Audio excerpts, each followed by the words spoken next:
Hi everyone, welcome to your Champions training. We've already talked about uploading, reviewing, and approving invoices. As champions, you also have the responsibility to map items and invoices in PlateIQ.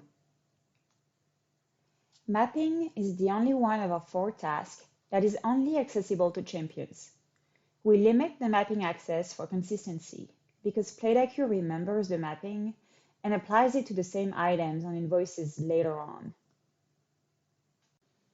So let's discuss mapping food and beer, wine, and liquor invoices in PlateIQ. We focus on inventory invoices because the home office maps most of the other invoices. This is why you should always review invoices before you approve them. Mapping is the word used by PlateIQ to attribute an account code to an item or an invoice. When you map an item, you decide where it will be coded on your P&L. We at the home office usually do not map beer, wine, and liquor invoices for 2 reasons.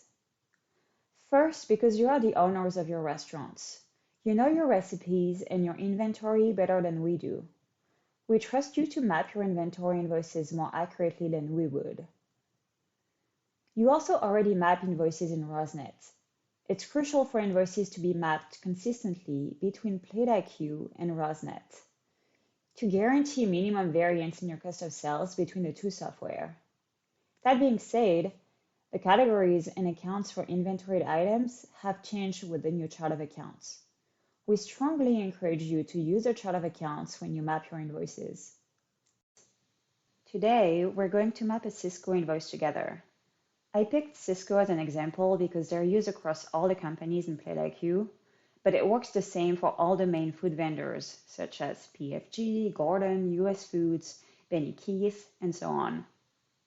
Also looks exactly the same as mapping a liquor invoice. I just logged in PlateIQ. I'm going to review my invoices waiting and needs attention to see what needs to be mapped. I flagged an invoice to use it as an example and to make sure that it could not be approved. This is what we call an EDI invoice. You can recognize it by the standardized format. It's the same for all EDI invoices, regardless of the vendor. It also looks the same for all your beer, wine, and liquor invoices that we call fintech invoices. Before I start mapping my items, I'm going to take an overall look at all the items that need to be mapped. We've been mapping items in PlateIQ for several years now, so we usually don't have a lot of items to map on each invoice. We get new items to map when the description of the item changes or when you order something new, even slightly. In this case, I'm going to pretend like nothing is mapped. I think that all these items here should be going to cost of sales poultry. Before I start the mapping, I'm going to double check the chart of accounts. I look at the description for cost of poultry on the chart of accounts. It reads chicken breast, fried chicken, chicken tenderloin, wings, and turkey. I go back to my invoice here and look at my items. I see the word chicken listed everywhere. This looks right. I can follow my instinct and code all these items to the cost of poultry.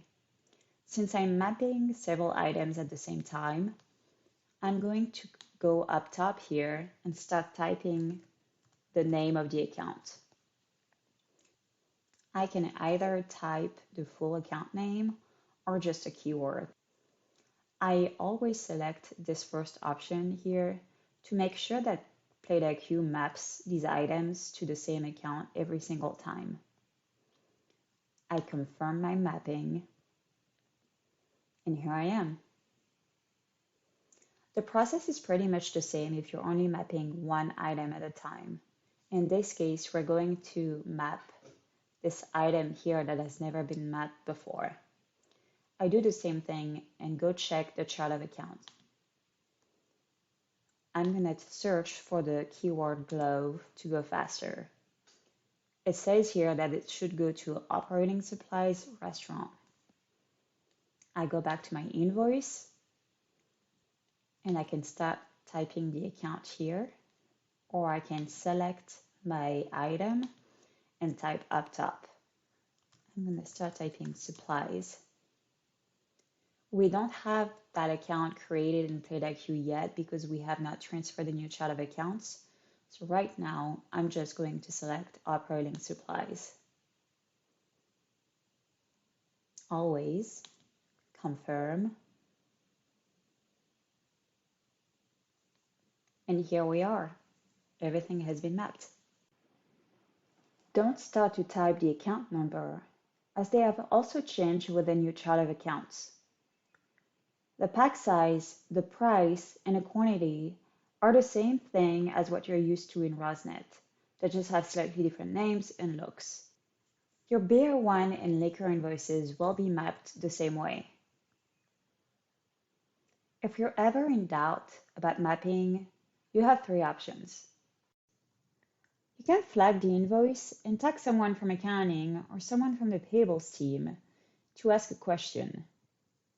You can also check out how this item is usually mapped in Rosnet. Finally, you can check how similar items are usually mapped in PlateIQ, looking at previous invoices. You can also map items from the Items tab to get ahead and bulk map several items at a time for several locations. It works the same as mapping an invoice. It might be especially helpful to do if you see that an item is currently not being mapped to the right account, to make sure that you correct the mapping for all future items and all related items as well. You can access unmapped items two ways. You can click on unmapped items on the home page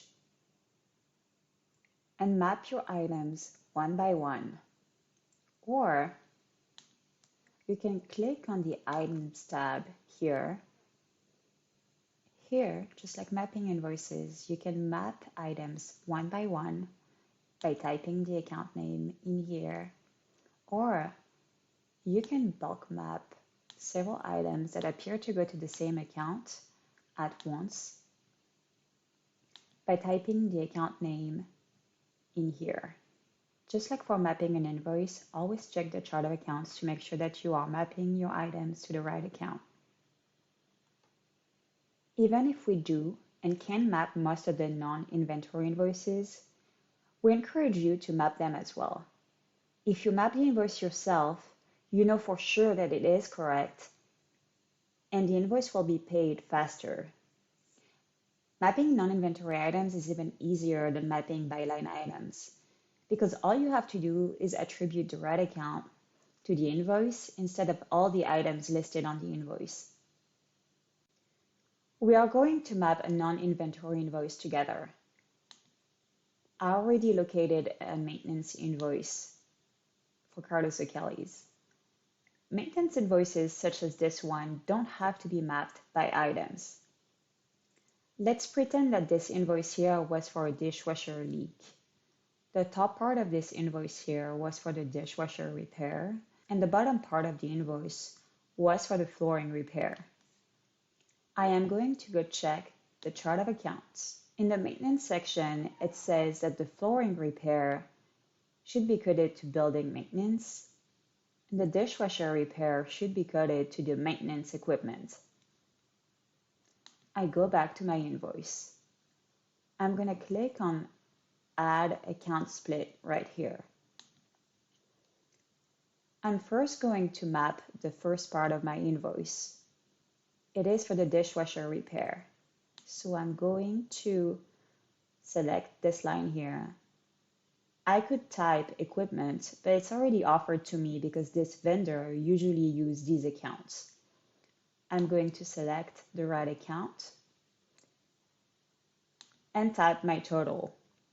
For this example, I just divided the invoice into equally.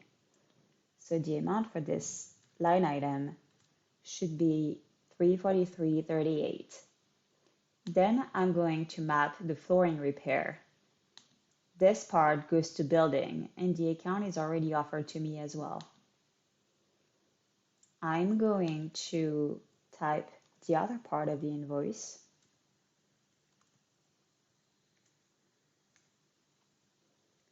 The subtotal is in green, which means that my total is correct. I can save the mapping, and here we are.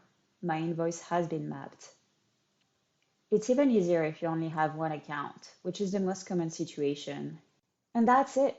You're ready to map your invoices and items in PlateIQ. As you can see, mapping items in PlateIQ isn't very different from entering your invoices in RosNet. So just dive in and keep going. You've got this. Don't forget to check out our contact information on the 2 last pages of this training. Thank you so much for watching this training video. See you soon!